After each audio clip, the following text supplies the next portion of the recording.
नमस्कार, आप देख रहे हैं न्यूज 18 बिहार झारखंड का खास बुलेटिन। खबर तो समझिए, मैं हूं शुभ मिश्रा आपके साथ। और बिहार में शराब बंदी है। नशे की खेप जहां कहीं भी है उसे नष्ट करने का दावा शासन और प्रशासन करता है, तभी राजधानी की सड़कों पर महिलाएं उतरती है, शराब माफिया होश में आओ के नारे लगाती है। लेकिन जमीनी सच्चाई क्या है, उससे आपको रूबरू कराते हैं।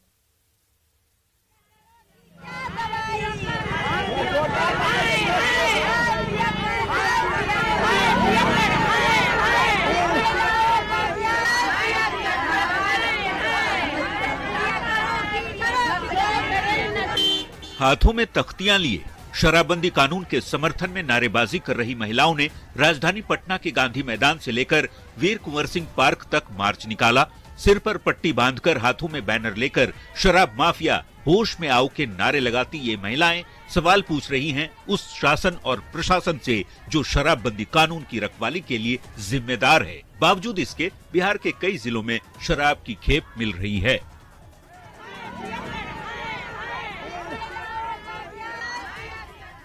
जो महिलाएं हैं बड़ी संख्या में मार्च कर रही है पटना की सड़कों पे, यानी कि नीतीश कुमार को वो समर्थन करती दिख रही हैं और तरह तरह से स्लोगन भी आ रहे हैं।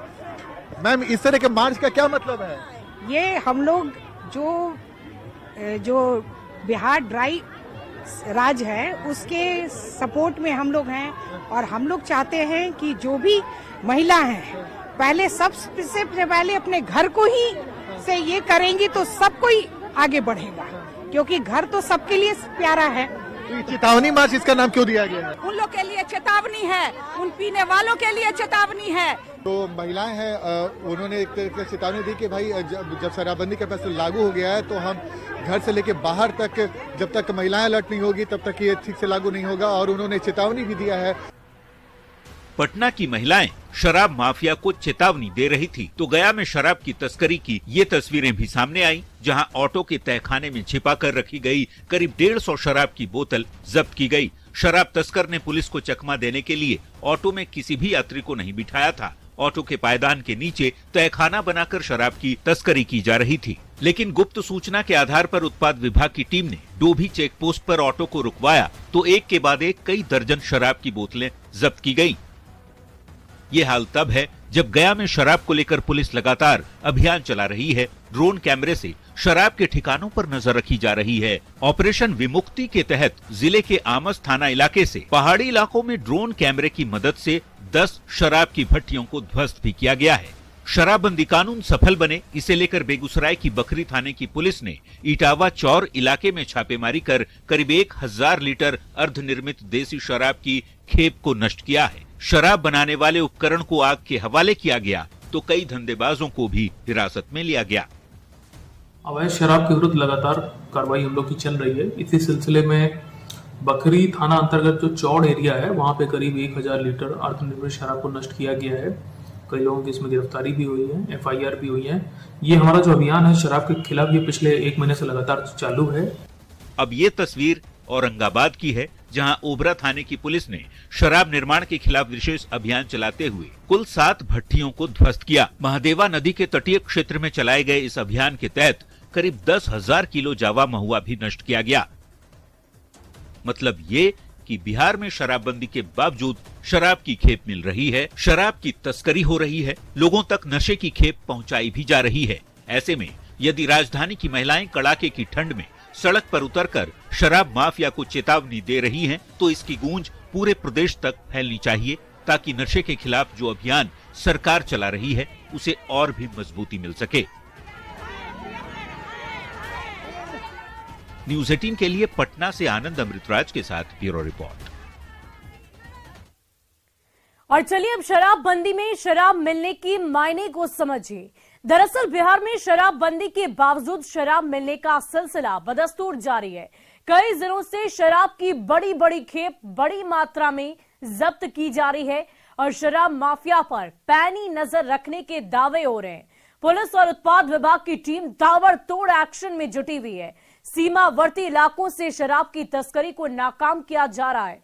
और समझने वाली बात तो ये भी है कि शराबबंदी को सफल बनाने के लिए महिलाओं ने मोर्चा खोल दिया है। पटना के गांधी मैदान से महिलाओं ने चेतावनी मार्च निकाली और शराब माफिया पर कार्रवाई करने की मांग की है। महिलाओं ने ये मांग पहले भी की और सरकार की ओर से अधिकारियों को लगातार इस बाबत निर्देश दिए जा रहे हैं कि किसी भी हाल में शराबबंदी कानून को सख्ती से लागू करना है और इसके लिए कई तरह के हथकंडे अपनाए जा रहे हैं, तकनीक का सहारा लिया जा रहा है और हर वो कोशिश की जा रही है कि बिहार में शराबबंदी को जमीनी स्तर पर पूर्णतः सफल किया जा सके और इसी में एक पहल महिलाओं की तरफ से भी की गई है। बढ़ते आगे और अब बिहार में साइबर अपराधियों के बढ़ते हौसलों की बात करते हैं। नवादा में दिल्ली पुलिस की टीम ने 1 करोड़ 1 लाख रुपए नगद के साथ 2 साइबर अपराधियों को गिरफ्तार कर लिया है। दिल्ली क्राइम ब्रांच की 10 सदस्यीय टीम ने रजौली पुलिस के सहयोग से तिलैया गांव में कपिल देव सिंह के घर में छापेमारी की, जिसमें 2 अपराधी चंदन कुमार और गोपाल कुमार को गिरफ्तार किया गया। दोनों नालंदा के कतरी सराय थाना क्षेत्र के रहने वाले हैं। छापेमारी के दौरान 500-500 रुपए के नोटों की गड्डी से भरे 34 बैग को देख पुलिस कर्मियों की आंखें भी चौंधिया गई और थाने में पैसे को गिनने के लिए पुलिस को मशीन तक मंगानी पड़ी। इन अपराधियों के पास से 1 करोड़ 1 लाख रुपए कैश के अलावे 16 मोबाइल फोन, 25 एटीएम कार्ड बरामद किए गए और इतने सारे पैसे इन अपराधियों ने कहां से उड़ाए, इसकी जांच की जा रही है। 1 दिसंबर 2022 का केस है। एफआईआर है क्राइम ब्रांच की, दिल्ली पुलिस की जी।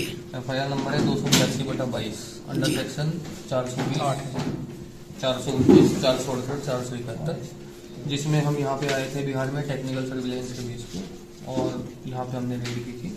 यहाँ से 2 अभियुक्तों की गिरफ्तारी हुई है और उनसे मोबाइल फोन और कैश कितना हुआ सर? 1 करोड़ रुपया वो बरामद हुआ। मोबाइल फोन कितना? 16 मोबाइल फोन है। बाकी अभी तफ्तीश अभी चल रही है, मैच करके देखते हैं जैसा भी होगा। किसने केस दर्ज करवाया था सर? केस दर्ज करवाने वाले का नाम जेके जैन है कंप्लेनेंट।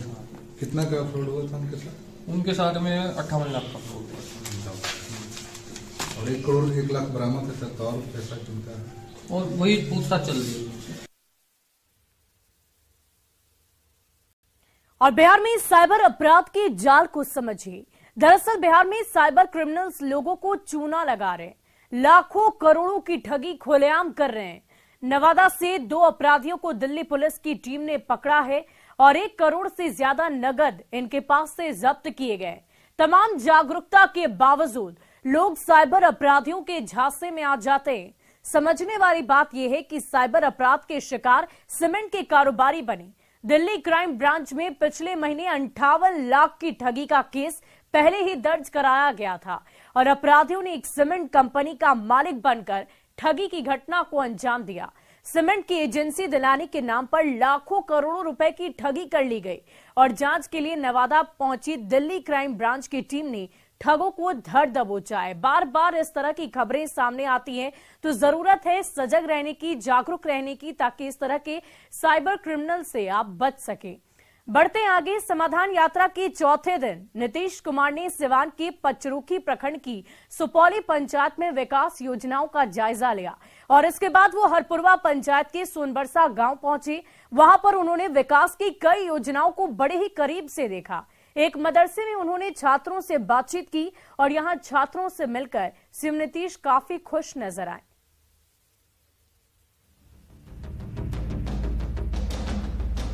समाधान यात्रा के चौथे दिन सीएम नीतीश कुमार सिवान पहुंचे। सिवान के सुपौली गांव में सीएम नीतीश कुमार ने विकास योजनाओं का जायजा लिया।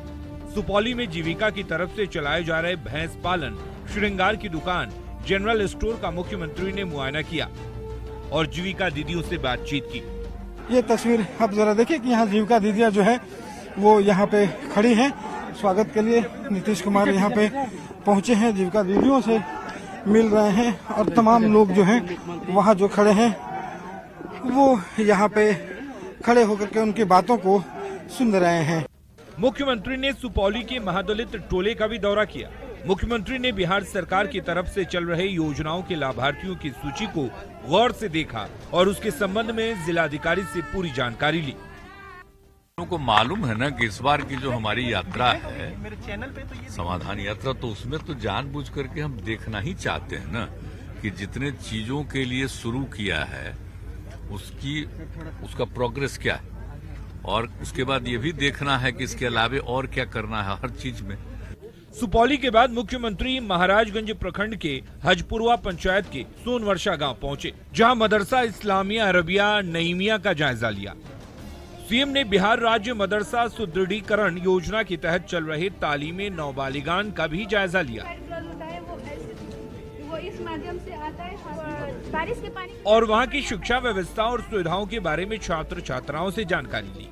पहले मदरसा किसी को मिलता था तनख्वाह, बोलिए ना, तो हम लोगों ने तो सब कुछ किया और कहा कि मदरसा की भी स्थिति करेंगे, उनका जहां पर भी उसको आगे और बढ़ाना होगा। अब पढ़ाई का जैसे जो पढ़ाते थे जितना, उससे ज्यादा और सब चीज भी पढ़ाएं, साइंस के बारे में, एक एक चीज के बारे में। हाँ, तो हर चीज के बारे में जो बताया गया तो उसी हिसाब से कर रहे थे, आज हमको अच्छा लगा। यात्रा में मुख्यमंत्री के साथ मौजूद जल संसाधन मंत्री संजय झा ने कहा कि देखने से लगता है कि यात्रा का मोमेंटम बन गया है। लोग आएंगे, जितना बड़ा पार्टिसिपेशन लोगों का देख रहा हूँ, जितने लोग निकल करके आ रहे हैं इस मुख्यमंत्री जी की यात्रा में, मुझे लगता है कि अभी भी जो मुख्यमंत्री जी का के प्रति लोगों की चाहत और विश्वास है वो और बढ़ता ही जा रहा है। यात्राओं के इस दौर में नीतीश कुमार समाधान यात्रा के जरिए विकास योजनाओं का जायजा तो ले ही रहे हैं, लोगों की नब्ज भी टटोल रहे हैं। न्यूज 18 के लिए सिवान से रवि एस नारायण और मृत्युंजय कुमार की रिपोर्ट।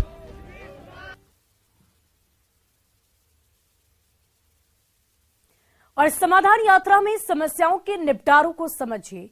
दरअसल समाधान यात्रा के चौथे दिन नीतीश कुमार ने सिवान का दौरा किया। पचरुखी प्रखंड की सुपौली पंचायत में विकास कार्यों का उन्होंने जायजा लिया और उसके बाद वो हरपुरवा पंचायत के सोनबरसा गांव तक पहुंचे। सीएम ने यहां पर विकास की कई योजनाओं को बड़े ही करीब से देखा और समझा। एक मदरसे का भी जायजा लिया और छात्रों से बातचीत भी की है। समझने वाली बात तो ये भी है कि मुख्यमंत्री अपनी यात्रा में अधिकारियों को तरह तरह के अहम दिशा निर्देश देते हुए नजर आ रहे हैं। अधूरे पड़े कार्यों के निपटारे की कोशिश फौरन उनकी तरफ से की जा रही है और पंचायतों में चलाए जा रहे विकास कार्यों की रफ्तार की जानकारी भी वो अधिकारियों से ले रहे हैं। अपने साथ साथ अधिकारियों को भी लोगों की शिकायत सुनने का निर्देश दे रहे हैं और साथ ही साथ आपको ये भी बता दें कि मुख्यमंत्री पद पर रहते हुए ये नीतीश कुमार की 14वीं यात्रा है। ऐसे में मुख्यमंत्री नीतीश कुमार लगातार ये कोशिश कर रहे हैं कि लोगों की फरियाद सुनी जाए, उनकी समस्याएं सुनी जाए और उन समस्याओं का समाधान जल्द से जल्द निकाला जा सके। बढ़ते आगे, बिहार में खाद की किल्लत का मामला अब सियासी बयानबाजी का आधार बनने लगा है। केंद्रीय कृषि एवं किसान कल्याण राज्य मंत्री ने मुंगेर दौरे के दौरान बिहार को पर्याप्त मात्रा में यूरिया खाद आवंटित करने का दावा किया तो मुंगेर के सांसद ललन सिंह ने केंद्रीय मंत्री के ज्ञान पर सवाल खड़े कर दिए।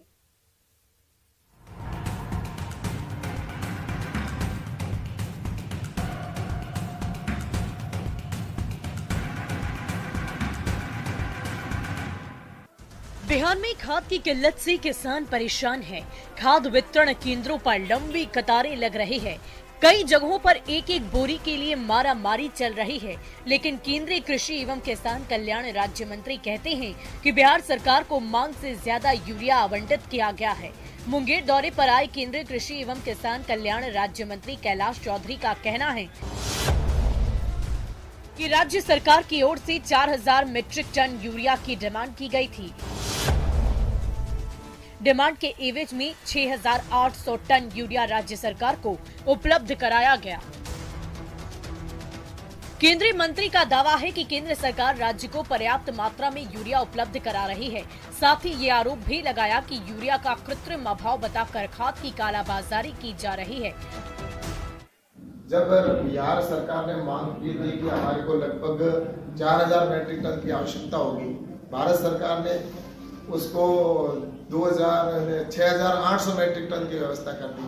4000 मैट्रिक टन उन्होंने वितरण कर दिया। आज भी उनके पास में 2800 मैट्रिक टन स्टॉक होने के बावजूद भी यहाँ पे किसानों को यूरिया उचित मूल्य पर या उनको नहीं मिल रहा है और उनको ब्लैक के अंदर खरीदना पड़। केंद्रीय कृषि एवं किसान कल्याण राज्य मंत्री कैलाश चौधरी के दावे पर जेडीयू के राष्ट्रीय अध्यक्ष और मुंगेर के सांसद ललन सिंह ने पलटवार करते हुए कहा, केंद्र सरकार में बैठे लोग यूरिया की किल्लत पर जुमलेबाजी करके किसानों को गुमराह कर रहे हैं। उनका कहना है कि राज्य सरकार ने 12.70 लाख मीट्रिक टन यूरिया की डिमांड की थी। डिमांड के एवज में महज 9.84 लाख मीट्रिक टन खाद स्वीकृत किया गया और 7.84 लाख मीट्रिक टन की ही वास्तविक आपूर्ति की गई है। जेडीयू के राष्ट्रीय अध्यक्ष ने कटाक्ष करते हुए कहा कि केंद्रीय मंत्री जब कोई बयान दे तो उन्हें अपना ज्ञान वर्धन कर लेना चाहिए। भारत सरकार के मंत्री जब आते हैं तो पहले ज्ञान वर्धन अपना कर लिया करें। बिहार का जो डिमांड था 12,70,000 मीट्रिक टन का यूरिया खाद का। भारत सरकार ने आवंटित किया 9,87,000 यूरिया खाद का मीट्रिक टन का और दिया है अब तक मात्र 7,84,000 मीट्रिक टन। तो यूरिया खाद भारत सरकार दे ही नहीं रही है और यूरिया का खाद जो है वो उत्पादन होता है भारत सरकार के नियंत्रण में है, केमिकल और फर्टिलाइजर मंत्रालय के अधीन। भारत सरकार जितना बिहार को यूरिया के खाद की आवश्यकता है उतना आपूर्ति भी नहीं कर रही है। आवंटन की बात तो दूर कर दी। केंद्रीय कृषि एवं किसान कल्याण राज्य मंत्री कैलाश चौधरी यूरिया की पर्याप्त आपूर्ति का दावा कर रहे हैं, जबकि जेडीयू के राष्ट्रीय अध्यक्ष ललन सिंह उस दावे की हवा निकाल रहे हैं। यूरिया की किल्लत का सच आंकड़ों के बीच अटका हुआ है, लेकिन जमीनी हकीकत तो यही है कि किसानों को खाद चाहिए, आंकड़ा नहीं। न्यूज 18 के लिए मुंगेर से अरुण शर्मा की रिपोर्ट। बिहार में खाद की किल्लत पर सियासत को समझिए। दरअसल केंद्रीय कृषि एवं किसान कल्याण राज्य मंत्री बिहार के दौरे पर है। मुंगेर में उन्होंने बिहार को पर्याप्त मात्रा में यूरिया खाद आवंटित करने का दावा किया और केंद्र के दावों पर जेडीयू सांसद यानी कि ललन सिंह ने सवाल खड़े कर दिए। बिहार में खाद की किल्लत को लेकर सियासत भी हो रही है। केंद्र और राज्य सरकार के अपने अपनी अलग अलग दावे हैं। समझने वाली बात यह भी है कि पहले केंद्रीय कृषि एवं किसान कल्याण राज्य मंत्री ने दावा किया कि बिहार सरकार की ओर से 4,000 मीट्रिक टन यूरिया की डिमांड की गई और डिमांड के एवज में 6,000 राज्य को उपलब्ध कराया गया, ऐसा दावा है। और दावों पर पलटवार मुंगेर के जेडीयू सांसद यानी कि ललन सिंह ने किया। कहा यह गया कि राज्य सरकार ने 12.70 लाख मीट्रिक टन यूरिया की डिमांड की थी और डिमांड के एवज में महज 9.84 लाख मीट्रिक टन खाद स्वीकृत किया गया है। अब ऐसे में सवाल ये उठता है कि आंकड़ों के बीच में फंसे किसानों की समस्या का समाधान अब तक नहीं हो पाया है। देखने वाली बात होगी कि जितनी मात्रा में खाद की जरूरत है उसकी आपूर्ति कब तक हो पाती है। बढ़ते हैं आगे। कांग्रेस की अनुशासन समिति ने 5 बागी नेताओं को 6 साल के लिए निष्कासित कर दिया है। साथ ही बगावत करने वाले नेताओं पर कड़ी कार्रवाई के संकेत भी दिए।